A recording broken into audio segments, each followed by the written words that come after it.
Welcome to The Proof is Out There.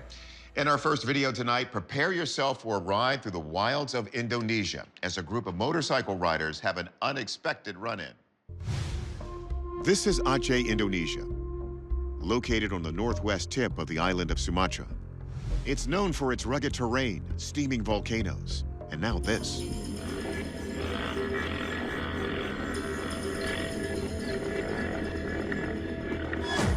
It's an unidentified figure. The sight so startling it causes one of these dirt bike riders to wipe out. The others pursue it.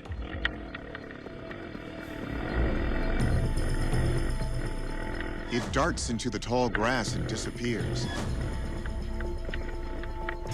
Now, if we slow this down and freeze it, we see a small figure carrying something. Because of its small stature, there's speculation the bikers caught sight of a legendary being called the Orang Pendek. Field researcher Cliff Barrickman heads the Orang Pendek project. Orang Pendek are two Indonesian words that translate to short man. He's conducted an expedition to search for the creature in Sumatra. It's described as small with a compact, muscular build like a boxer's. The arms are longer in proportion to their legs than what would be found in humans. So this is just another species of ape, basically, that's out there. And they don't seem to have any language ability or anything like that. And all of their behaviors point to something like an orangutan, except for one strange thing. They walk on two legs. Maybe not 100% of the time, but let's say habitually. Credible sightings date back to at least the 1920s, though the creature's existence has not been confirmed. This is the cast of an alleged Orang Pendek footprint, which one primate biologist said was a blend of chimp, gibbon, orangutan, and human. So what do you think we have here? Is this evidence of the mythical Orang Pendek, or is it something or someone else? Our experts are anxious to dive into the mystery. First up, forensic video analyst Michael Primo. He wants to know if this video is legit. Had this been computer generated or inserted into the video, I would expect to see some indication of that. One of the tests Primo uses is called a motion vector analysis. The activity is almost too smooth to be faked. The way that the motorcyclists crashed, responded, reacted to the crash, and then continued on pursuit, the timing of the way that this figure was traveling on foot, it all seemed to be real to me. So the video is not altered, but is it really an Orang Pendek? Next, anthropologist Kathy Strange says she initially thought the video could be a game changer. There are these stories about Orang Pendek, and so at first when I saw that, I went, did they finally get this on film? But here's the issue. The Orang Pendek is covered in fur. This figure has some hair, but has a noticeable bald spot on his buttocks. It appears to be hairless, and so there are no eyewitness accounts where an Orang Pendek isn't noted to have very long hair on them. So what or who is it? Biologist Lucy Eggersley has another theory. Could it be a prehistoric relative of early man, somehow still alive today? Maybe this is a relic of Homo floresiensis. In 2003, in the island of Flores, in a small cave, a remarkable discovery was found of a hominid species that looked very similar to humans, but stood around 3 feet tall. While the so-called Flores man lived on this Indonesian island around 50,000 years ago, in recent years, natives have reported seeing a hobbit-like person that comes down from the caves and steals from them. But Eckersley says the body type of the figure in the video doesn't quite match. What we see in this video seems to be a thin and small Homo sapien. It doesn't look like the stocky build that I would expect to see in Homo floresiensis or any of our other extinct relatives. Another, more likely theory? It's possible that this could be a member of the Mante tribe. They are a lost tribe of Sumatra who are known to have lived in these areas, and they are essentially uncontacted by the rest of the human world. They are quite small compared to the average of what you would see in this area of the world. In fact, the Ministry of Social Affairs in Indonesia is now trying to find more information about this lost tribe. If that is a member of the Mante tribe, That would be one of the most important scientific finds in the last 50 years, easily. Okay, after all that, here's where we're landing. The video is real. Despite worldwide speculation, the person in the video is not an orang pendek or a Flores man. Our verdict? Manti tribesman, one of only 100 tribes in the world that are still uncontacted. He might have much to teach us, but perhaps is best left alone. Cambodia, the early 2000s. Deep in the country's northern jungles, the 12th century Ta Prohm Temple has undergone a series of renovations when the internet starts to buzz because of this. We have all of these carvings of very conventional animals, and then we have what looks like a stegosaurus. Zoom in, and it sure looks like a dinosaur. It seems to have the tail, the spikes running along the back, and it raises a lot of questions. How do we get a dinosaur present on this temple when these dinosaurs went extinct at the beginning of the Cretaceous? That is, unless you believe in a different history of the Earth. There's a subset of creationists called young earthers, and they believe that God created the Earth 10,000 years ago, and they take this sculpture as proof that humans and dinosaurs lived at the same time. And not just that they lived at the same time, but that we even domesticated dinosaurs. Fun fact, the word dinosaur and the whole field of paleontology didn't evolve until the 1840s. Before that, scientists struggled to find other explanations for gigantic fossilized bones. Some were even thought to be the remains of ancient giants. But what will this case reveal? Let's ask our experts. First, is this carving even legit? Some people have suggested someone made a new carving that looked like a stegosaurus as a hoax.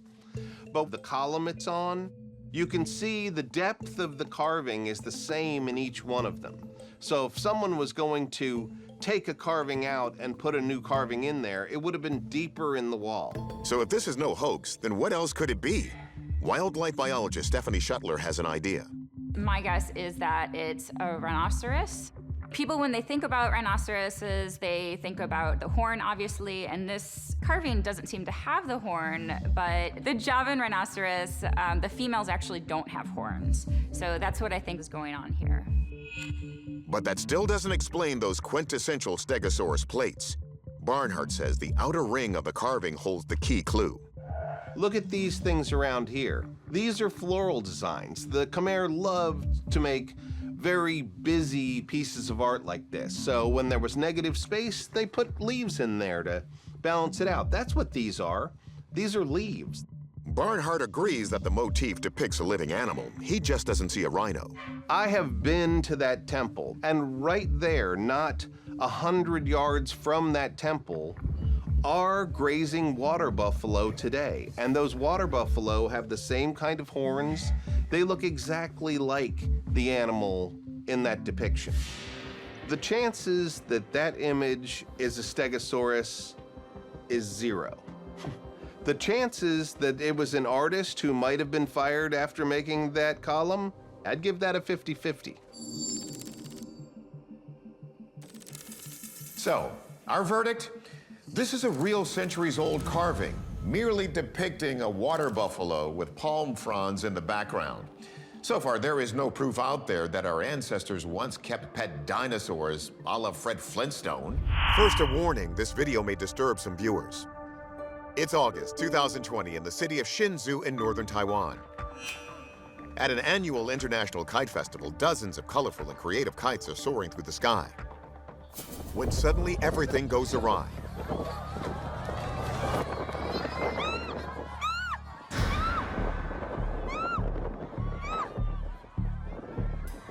Cameras are rolling as the tail of a 75-foot-long kite snatches up a 3-year-old spectator in a strong gust of wind. This footage is unbelievable, but look again from another angle. The girl is carried off into the sky, holding on for dear life. But at 3 years old, how would a child be able to hold on to something that seems so flimsy? After about 8 seconds, the wind finally brings the toddler closer to the ground where people can grab her. What's most amazing, once freed, she only has some scratches to the neck.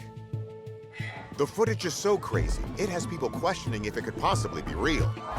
Now, it's true the girl may just have gotten tangled in the kite, but its material is so lightweight and slippery, it has people wondering if she could possess abnormal strength for a toddler that enabled her to hold on while being whipped through the air. All she had to do was let go, and it's game over. So some believe the only way the girl could have survived this ordeal is with the help of divine intervention. According to Christian faith tradition, each person has their own guardian angel. Believers might say that this would be an instance where a guardian angel was there to help safely guide her back to Earth. Look closely at this clip of the incident. See those glowing orbs in the sky? Some have claimed those are guardian angels appearing as balls of light. These shocking clips show the enormous power of a sudden wind gust. Hurricane-force winds can even tear apart buildings. But did this video of the Taiwanese toddler actually happen? Let's turn to our experts to see if they were as blown away as we were. Forensic video analyst Michael Primo does a comparative analysis with various recordings of the event. I didn't detect any evidence that these things were computer graphic generated or that these events were staged in some way, shape, or form. The movements of the operators of the cameras feels natural. They're almost surprised that this is happening. If the video is real, we need an explanation. So, could guardian angels have protected this toddler? Catholic miracle researcher Michael O'Neill says the belief in guardian angels has been around since the 4th century. Yet O'Neill is also a trained engineer, and he thinks something else is at play. Some have perceived orbs in the background in this image and therefore extrapolated that to mean angels being present, but because it was a festival of kites, those just look like other kites in the distance that maybe the sun is reflecting off of. So if not through the help of angels, how did the girl remain attached securely enough to make it down safely? It's definitely possible for a kite to provide enough force to lift a small child. He's right about that. Just look at what this freak gust did to a kite surfer in Brazil. But the thing that's really interesting here is how she's being whipped around by the tail on the kite, but yet is remaining attached. What we do know is that there are types of knots called binding knots that once they are around something, if you pull the string, it doesn't loosen the knot, it tightens the knot. So this means that the more the girl is whipped around by the tail of the kite, the more securely she's held by the tail of the kite. You can see that particularly in this frame, where it appears that the tail going taut pulls on and tightens the knot. And biochemistry expert Amy Eskridge agrees that the wind may have actually helped secure the child. As the gust of wind came through, it actually coiled around her, and that actually would hold her pretty securely, almost like a clove hitch sailor's knot.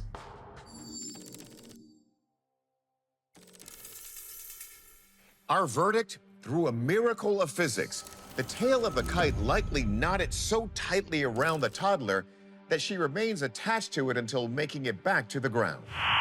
It's April 2020, and North Korean dictator Kim Jong-un seems to be missing in action. On April 11th, he presides over a meeting of the North Korean Politburo, but he is conspicuously absent from the annual celebration of his grandfather's birthday just 4 days later on April 15th. As the weeks go by without a public appearance, there are whisperings that he is gravely ill. When photos of him are finally released at the beginning of May, it only intensifies rumors something had happened. The images show Kim inspecting a new fertilizer plant. He appears to be happy and healthy, but some speculate that all is not as it seems. The skeptics question whether the man in the photo is actually Kim Jong-un at all. They point to discrepancies in the man's head shape, nose, ears, and teeth compared to the authenticated photos of Kim in 2019 and 2013 on the right. Many wonder if the leader did in fact pass away and has been replaced by a double. According to journalist Aaron McCarthy, Kim Jong-un isn't the only world leader suspected of being swapped for a decoy. Russian President Vladimir Putin has often been the subject of rumors that he uses body doubles. It was even rumored that at some point after he became president, he died and was replaced by a look-alike. Sounds silly, right? But wait, major world leaders have used body doubles before. Indian Prime Minister Narendra Modi has actually admitted to having impersonators who go on the campaign trail for him. It's also been well established by the Pentagon that Iraq's Saddam Hussein went so far as to make his own body doubles get plastic surgery to add similar identifying marks like moles and scars. But could one of these current leaders have actually been replaced by a double? Time for our experts to face off.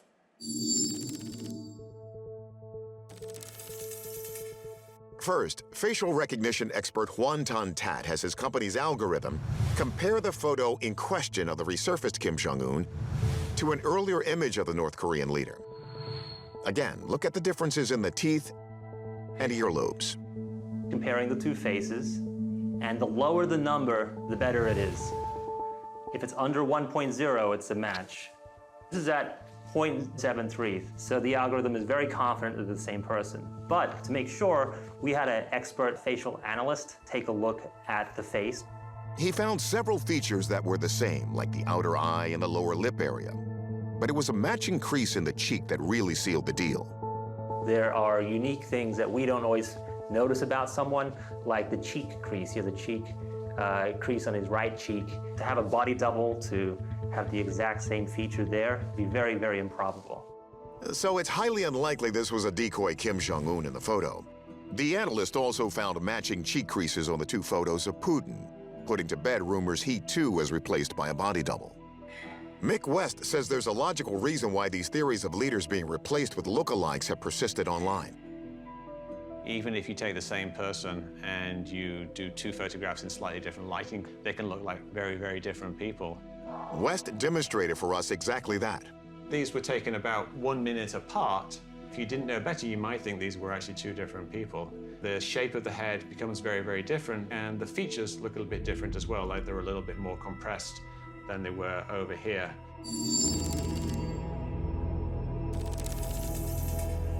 Our verdict? These theories are false. Though body doubles have been used, we can conclude that there is still only one true Kim Jong-un and Vladimir Putin.